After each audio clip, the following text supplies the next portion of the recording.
Tonight, a completely predictable plot line. Conservatives are upset with an athlete for saying something that they don't like. Caitlin Clark, she is Time's Athlete of the Year, and she told the magazine that she benefited from white privilege on her way to fame in the WNBA.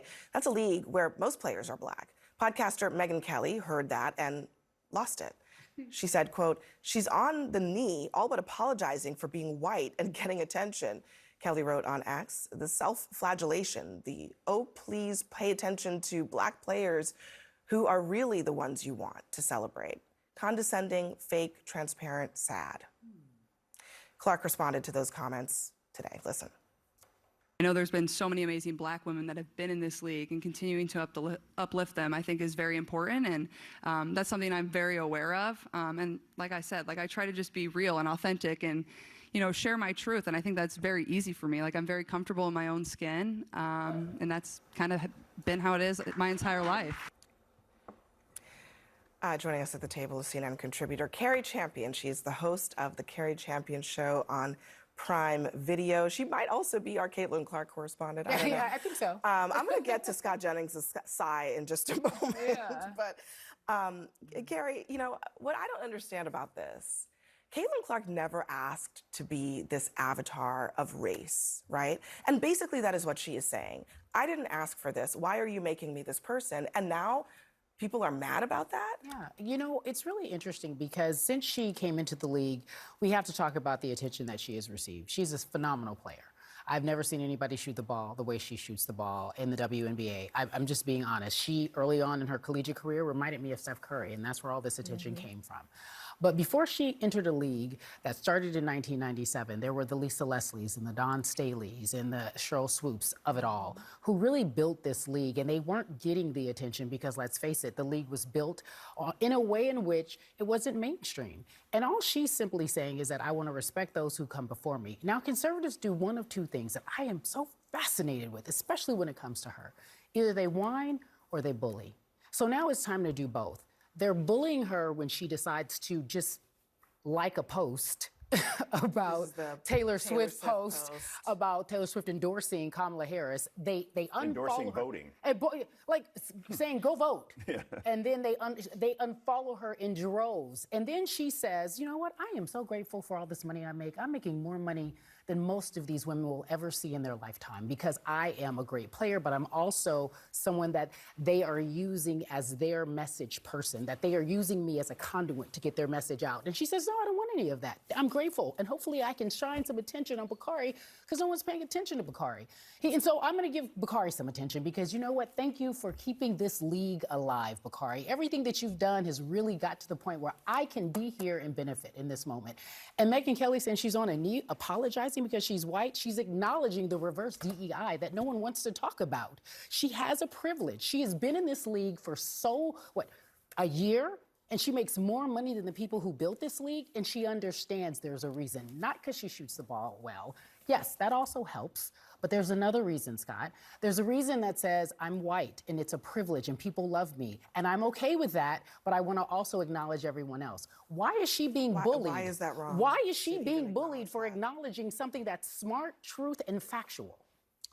Well, a couple things. Number one, whether you're an athlete or anyone else, if I hear you use the phrase "my truth," I immediately then discount everything else you say because there isn't my truth or your truth.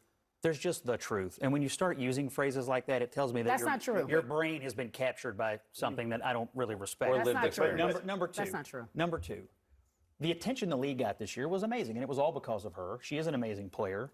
The arenas were full when she played in them. The TV ratings were up when she was on television. That's undeniable. But the league still lost like $40 million this year.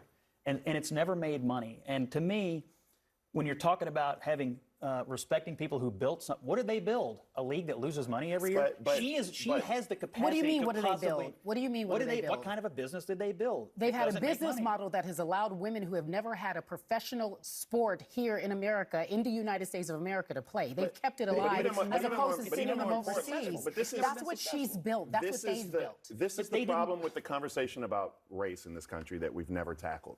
Because there are two things fundamentally wrong with what Scott said. The first is when you say things like "my truth," right, and you just tune that out. My truth is just vastly different than yours. It's not just the truth. In fact, one of the things I would like to just help you understand is that the definition of white supremacy, do you know what the definition of white supremacy is? It's when you feel like equality is oppression. And for some reason, it gets so entangled because people just simply want equality, and you feel like that's taking away something from you.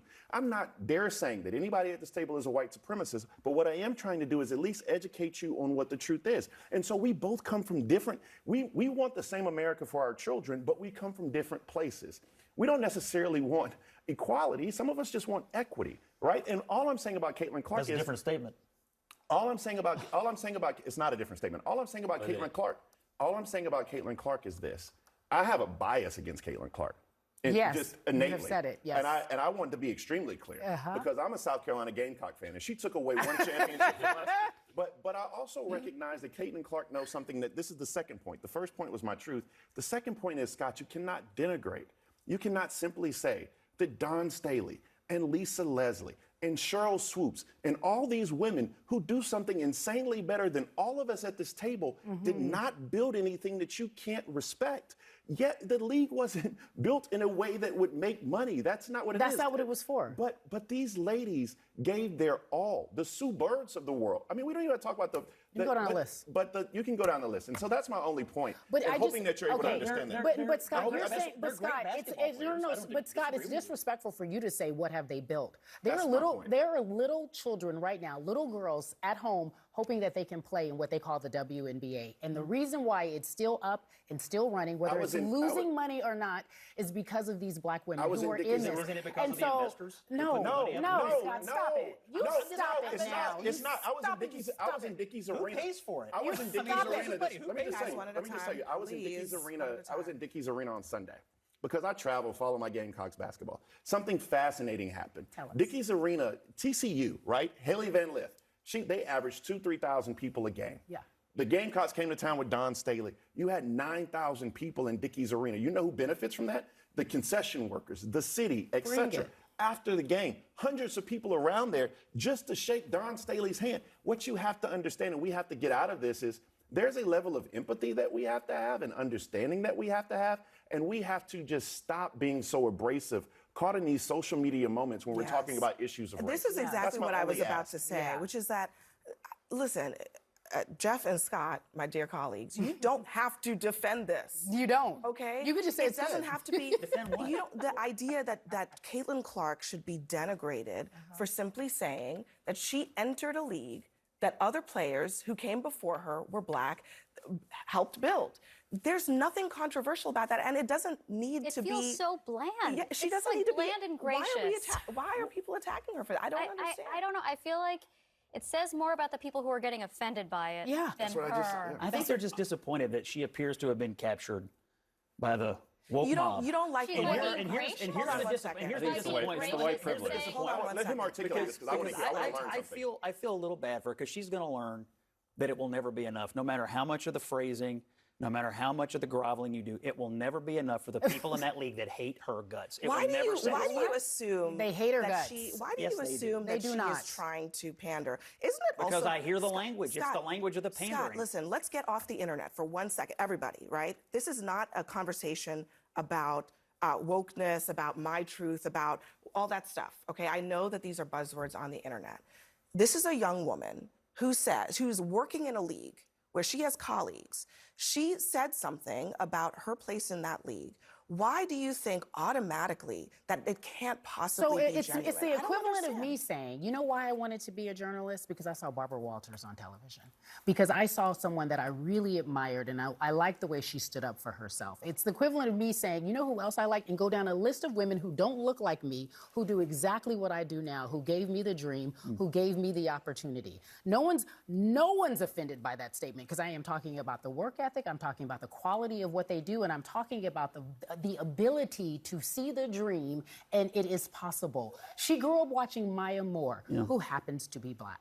And she said, when I saw Maya Moore, and my dad would drive me an hour away to see Maya Moore play, I was like, is this a real thing? Can I live in this world? It's no different. All right, let me let you get the very last word. Well, it's a good question. When I hear the phrase white privilege, sports is the one place where nobody on the field has any privilege at all. She doesn't get extra points when she shoots because she's white. She gets the same number of points as anybody else. Sports is the great equalizer, and it just felt like to a lot of people that she was groveling for no reason, because she is an amazing player who deserves all the accolades she's getting right now for doing what she's doing for women's basketball. All right, we really got to go, everyone. Thank you very, very much for that conversation. We'll be back in a moment.